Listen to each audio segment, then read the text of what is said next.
When we talk about lean leadership, we think about things like one of the statements I always use is that the leader's job is to facilitate the success of the people that work for them.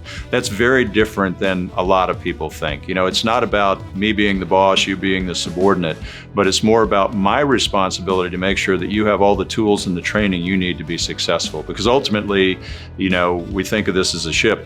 The ship's going to go down all together. We're either going to be successful or we're not. And the more people that we have trained, the more people that we have that are proficient at applying the tools and thinking, applying logic to problems, the better off we're going to be. And that's really what we want to do.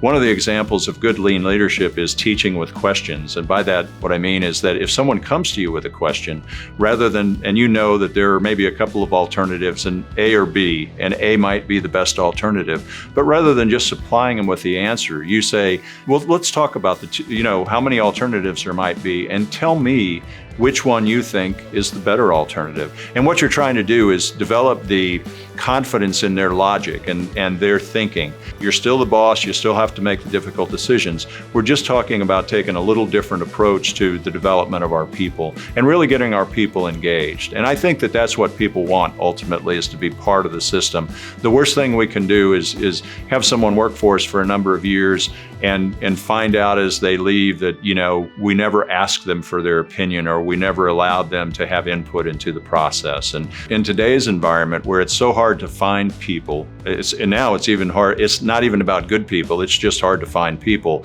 But certainly this will aid in retention and hopefully with recruitment, because once the word gets out that, hey, this is a pretty good gig and good place to work, that'll bring people in. We also want to think about the way that we promote within the company and perhaps the way we hire. If you're putting someone in a supervisory position, you may lean a little bit more away from the technical. Not that that's not important, but you really want to focus on these people's ability to build their people up and to support their people. You know, effective leadership can be, it can be the difference between a profitable organization and a company that doesn't stay in existence. Typically, we'll have off-site training because it's important that the people that are engaging in this kind of thinking get away from the hourly emails and the phone calls and all that kind of thing. But it is really fun. I find it to be very engaging. It makes life much more bearable. It's much more fun to be in an environment that's participative as opposed to autocratic. I recently did some leadership training with a company in Fulton, Missouri. Right after I left, about a week later, one of the gentlemen who was in the crowd let me know that upon a return visit, we discussed, has any of this come up? And he said, absolutely. He said, 2 days after you left, he said, I had almost the exact situation come up.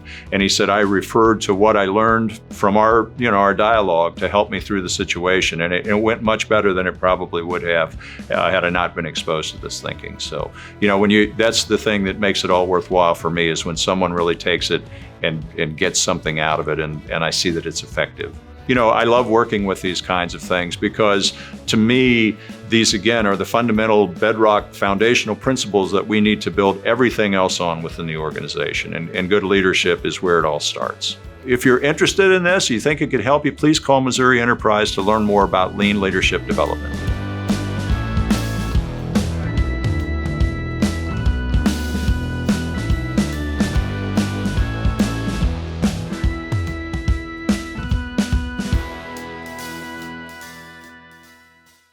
Leadership training, we train on everything. We train on safety, we train on ergonomics, we train on making things more productive. But when we make people better, this is what it's all about. This differentiates your company from others out there, and it makes people know that you care about them.